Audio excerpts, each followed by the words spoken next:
My name is Margaret. I'm 73 years old, and 3 years ago I died on my kitchen floor.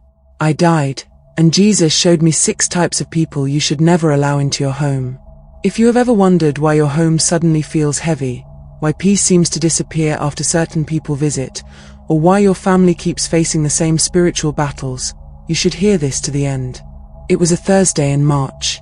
I had just gotten off the phone with my daughter, and then it hit me, a massive heart attack, right there in the kitchen.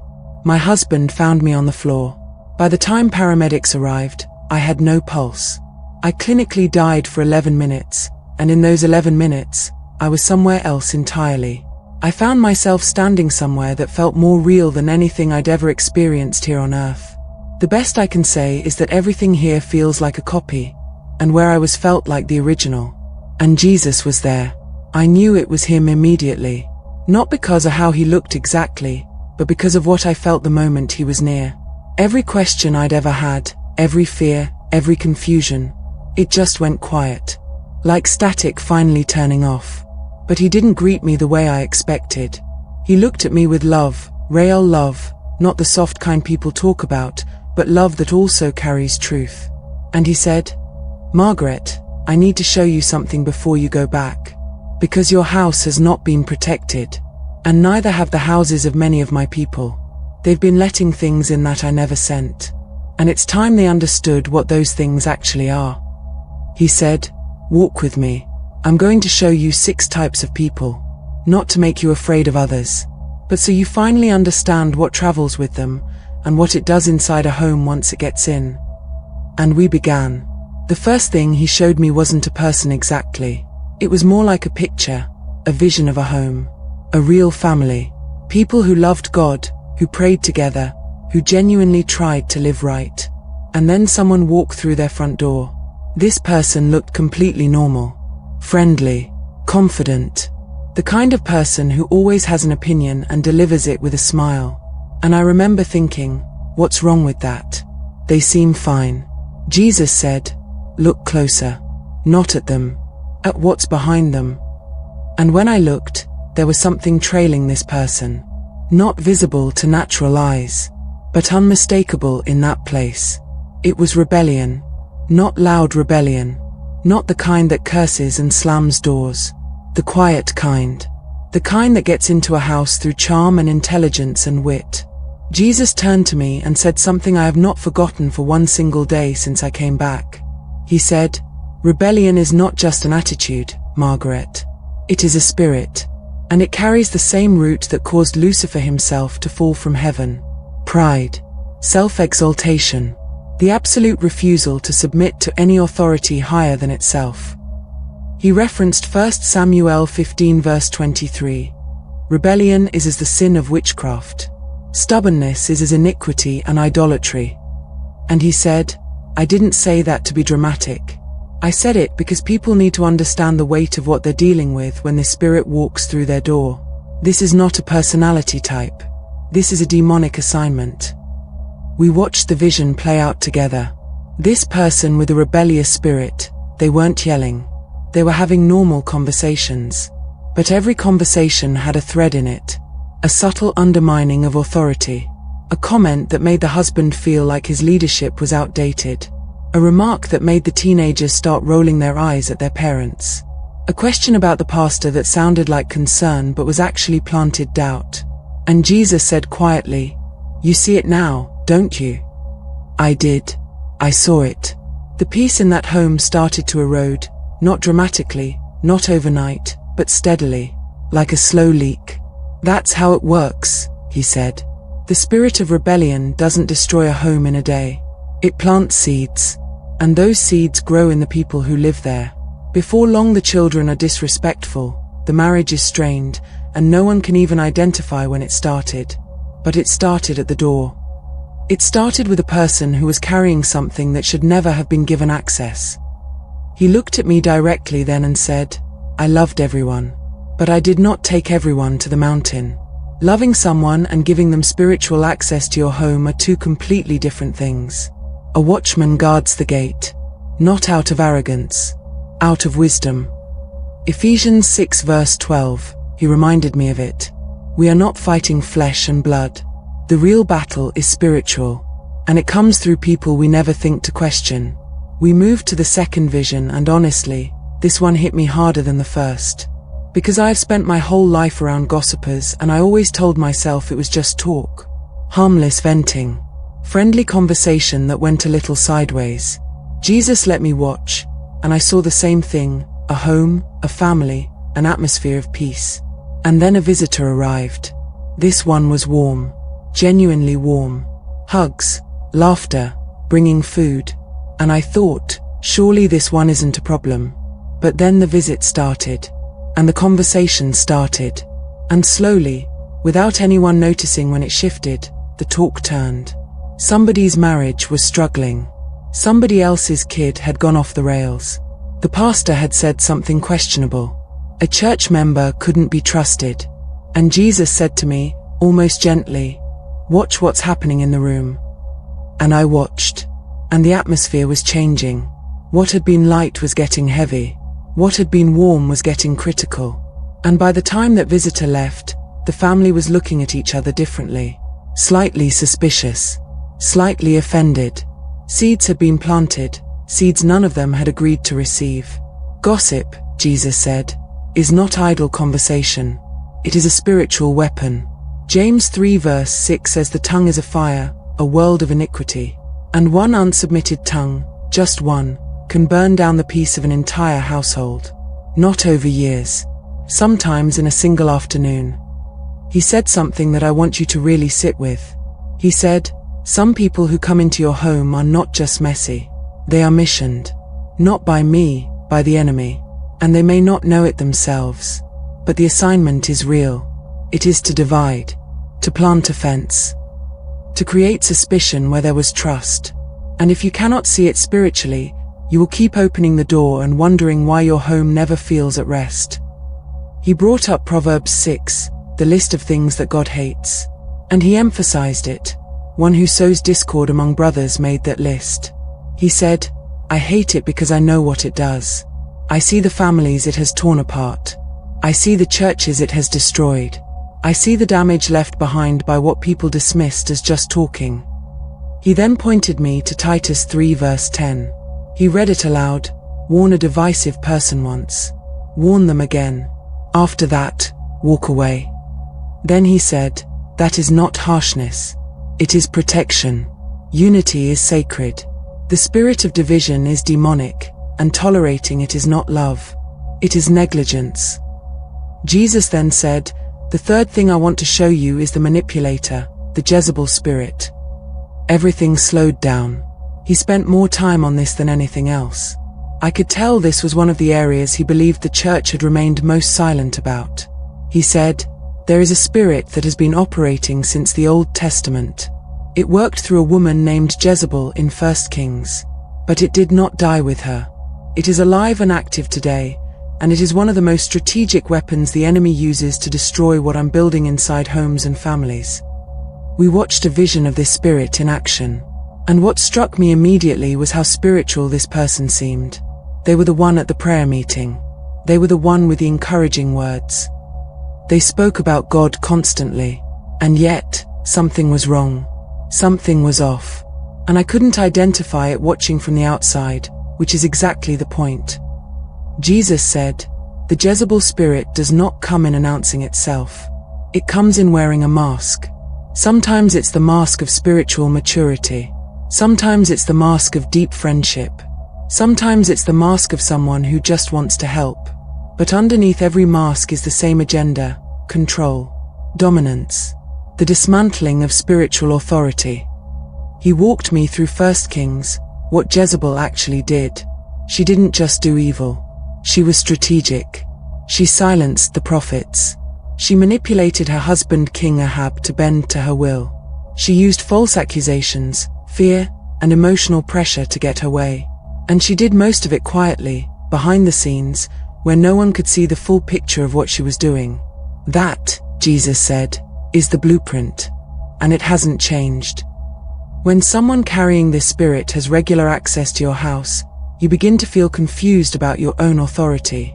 You start second-guessing yourself. You feel responsible for their emotions in a way that keeps you walking on eggshells. Your marriage gets strained because this spirit creates division between spouses. Your spiritual leadership feels undermined. And you can't identify why, because the manipulation is emotional, not physical. It doesn't leave visible marks. He quoted Revelation 2 verse 20, and he was serious when he said it. Jesus rebuked the church, not for letting Jezebel in, but for tolerating her once she was there. Tolerating this spirit, he said, is a problem I named specifically in my word. Because tolerance of control and manipulation is not grace. It is the slow destruction of everything I'm trying to build in your home. He made sure I understood, this is not about any one gender, any personality type. This spirit operates through whoever will carry it. The indicator is not how a person presents themselves. The indicator is the fruit. After they leave your home, he said, do you feel closer to me or further away? Do you feel more confident in who you are or more confused? Do you feel peace or do you feel drained? That is your answer. That is discernment in action. Then he said, Elijah stood against Jezebel and did not lose because he carried something greater. You carry that same spirit. Stand in your authority. Protect what I have placed in your home. Jezebel could not silence the prophets forever, and she will not silence what I am building in your house either. Jesus then said, the fourth thing I want to show you is the scoffer. At first, I almost underestimated it. When Jesus described a scoffer, my first honest thought was that it did not sound especially dangerous. Maybe a little negative. Maybe a little sarcastic. But dangerous? He answered my thought before I even spoke it. He said, this spirit causes more long-term damage to faith inside a home than most people realize. Because it doesn't attack faith directly. It just makes faith feel embarrassing. And that landed. The vision he showed me this time was subtle. No drama. No argument. Just a person sitting in a living room with a family, and every time something spiritual came up, every time someone mentioned prayer, or the Holy Spirit, or what God had done, this person didn't argue. They just smirked, or raised an eyebrow, or said something like, really? You actually believe God did that? With just enough humor that no one could call it an attack. It just sounded like reason, like rationality. But Jesus said, watch what it does to the children. And I watched.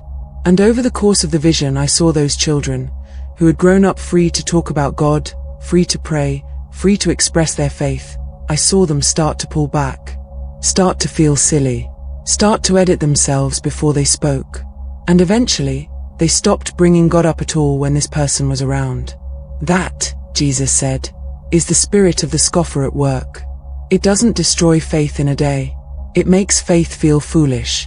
And once faith starts to feel foolish, it goes quiet. And once it goes quiet, it starts to die. He quoted 2 Peter 3 verse 3, in the last days, scoffers will come. And he said, I didn't put that in my word as trivia. I put it there so my people would recognize this spirit when it shows up and not make the mistake of treating it as harmless. Psalm 1 verse 1. Blessed is the man who does not sit in the seat of the scoffer. Jesus explained this one slowly. He said, there is a specific blessing I attach to avoiding this spirit. Not hating the person, avoiding the spirit. Because the spirit of mockery is a spirit of resistance. It doesn't just reject truth. It belittles it. And when you allow someone who carries that to have ongoing access to your home, you allow the spirit of unbelief to take up residence.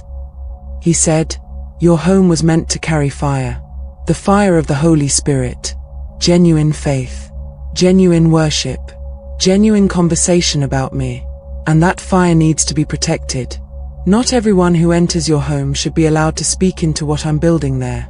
Because not every voice carries what I sent. He was very clear.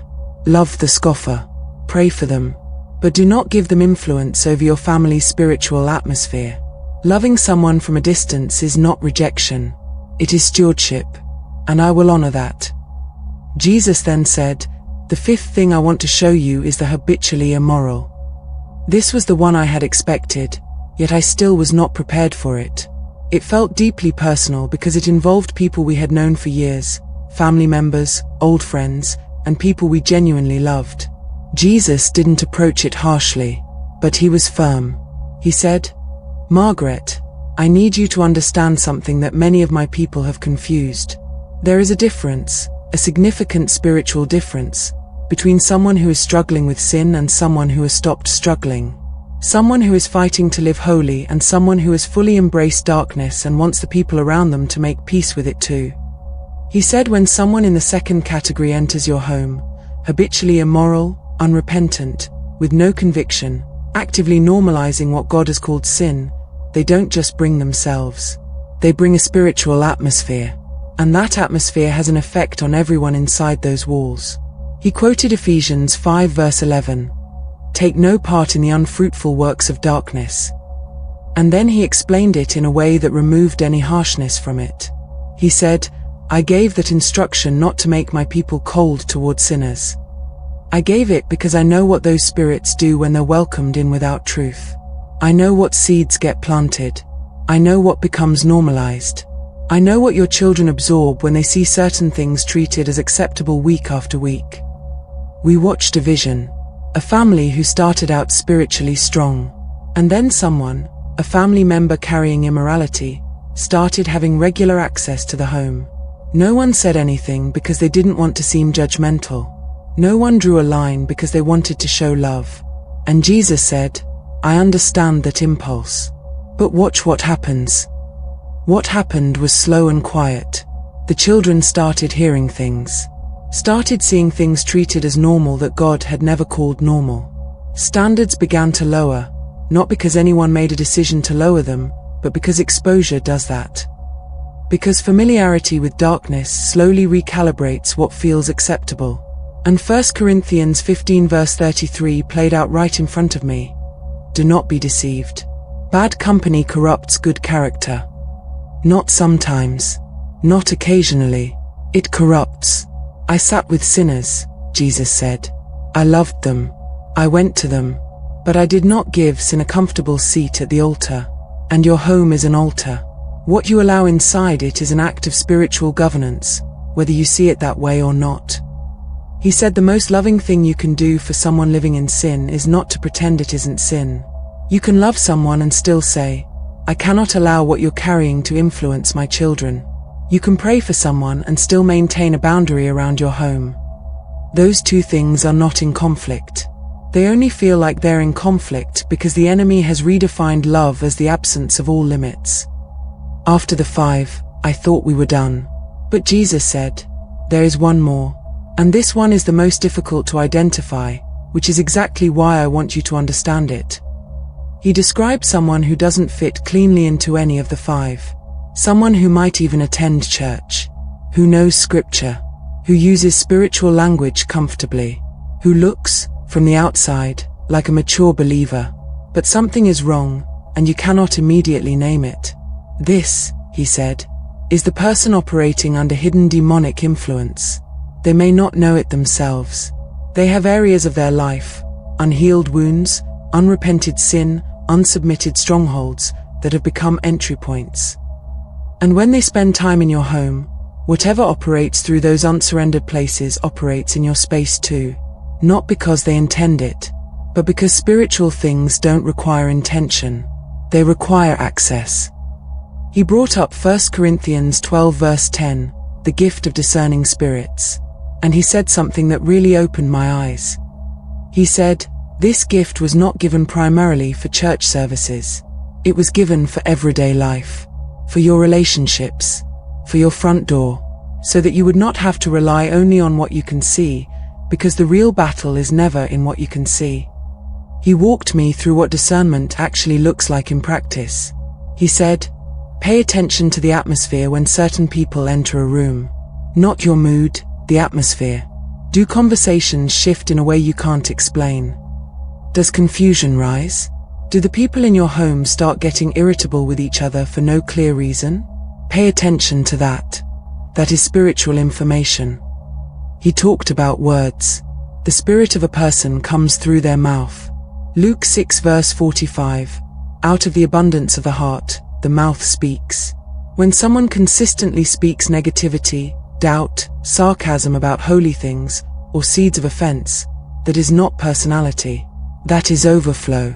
That is what is living inside them coming out. He talked about fruit. Matthew 7 verse 16. You know people by their fruit. Look at what follows them, he said. Is there peace in their relationships or constant drama? Is there unity around them or division? Fruit does not lie. And fruit does not require you to be suspicious or paranoid. It just requires you to be honest about what you see. And then he said the thing that I think is the most important thing he said to me during that entire time. He said, Margaret, not every difficult person is a dangerous influence. Some are simply hurting. Some are still growing. Some are carrying wounds that need healing, not rejection. The difference is this: a struggling believer is moving toward freedom. A dangerous influence is content in their bondage. And they want you to be content in it too. That is the distinction. That is what discernment exists to help you make. He said, you can love people without giving them spiritual authority over your home. Those are not the same thing, and the enemy has confused my people into thinking they are. You can minister to someone from outside the gate, but the gate itself, that is yours to guard. After everything he'd shown me, Jesus didn't leave it at warnings. He said, now I want to tell you how to build something the enemy can't easily penetrate. Because closing doors is only one side of it. The other side is building an atmosphere so filled with my presence that what I've shown you tonight doesn't feel at home there anyway. He said start with authority, not position, not title, your identity in me. Luke 10 verse 19. I have given you authority over all the power of the enemy. That authority covers your home. But authority that isn't exercised is authority that isn't operating. Walk through your home and declare it. Out loud. Speak over every room. Say that this space belongs to God. Rebuke every spirit that has entered uninvited. Not as a formula, as a declaration of truth. He talked about the anointing of the home, the use of oil as an act of consecration. Setting the space apart for God. Not magic. Not ritual. Faith expressed in action. Anoint your doorposts. Anoint your children's rooms. Declare that this space is holy, and mean it. Because the moment you make that declaration in genuine faith, you are drawing a line in the spiritual realm. He talked about worship. Psalm 22 verse 3. God inhabits the praises of his people. Worship, he said, is warfare. When your home is filled with genuine praise, not performance, not background noise, but real worship, you create an atmosphere where what I showed you tonight cannot comfortably stay. Make praise the normal sound of your home, morning and evening, while you cook and clean and rest. Let it fill the walls. He talked about the gates we open through media and entertainment and conversation. Your television is a gate, he said. Your phone is a gate. Your speakers are a gate. What you allow to play, to speak, to echo in your home, that matters spiritually. Every gate you leave unmanaged is an opening, and the enemy doesn't need a front door if you've left the windows open. He talked about dealing with internal things quickly. Unforgiveness, bitterness, marital strife, unrepented sin. These are open doors from the inside, he said. And no amount of external boundary setting will protect a home that has opened doors from within. Deal with them quickly. Confess. Forgive. Pray through them. A spiritually clean home invites my presence. A spiritually cluttered one attracts confusion. And then he said one final thing about the people themselves. The 6 he had shown me. He said, love them. Genuinely love them. Pray for them. Reach toward them. But make a distinction in your heart between love and access. They are not the same thing, and I never said they were. I ministered to many. But not everyone walked with me. Some I rebuked. Some I walked away from. Some I drove out. And you carry the same spirit I carry. Use it. Guard what I've given you. He quoted Joshua 24 verse 15 to me. As for me and my house, we will serve the Lord. And he said, that was not a decoration. That was a war cry. Joshua drew a line in the sand and said, this house, regardless of what anyone else chooses, belongs to God. Make that same declaration over your home, Margaret, and mean every word of it. The next thing I knew, I was back. Machines were beeping. My husband was speaking. My daughter was crying in the corner. Nurses moved quickly around my bed. And all I could think about was what Jesus had shown me. Every vision, every word, every face. I replayed it all in my mind, afraid I might forget. I never did. That was 3 years ago. Since then, I have lived differently. Not in fear, not in suspicion, but in wisdom and discernment. Jesus sent me back for a reason. My home matters to God. The atmosphere in it matters. Who you allow access to it matters. You are not just a homeowner. You are a gatekeeper, a watchman, a steward of something sacred. Do not let rebellion, division, manipulation, mockery, or hidden darkness shape your house. In Christ, you have the authority to say no and draw the line. Not out of fear, out of love for the people inside those walls. I was 73 years old before I understood this. You do not have to wait that long. As for me and my house, we will serve the Lord. Protect it. Fight for it. And do not let anything through that door that Jesus would drive out.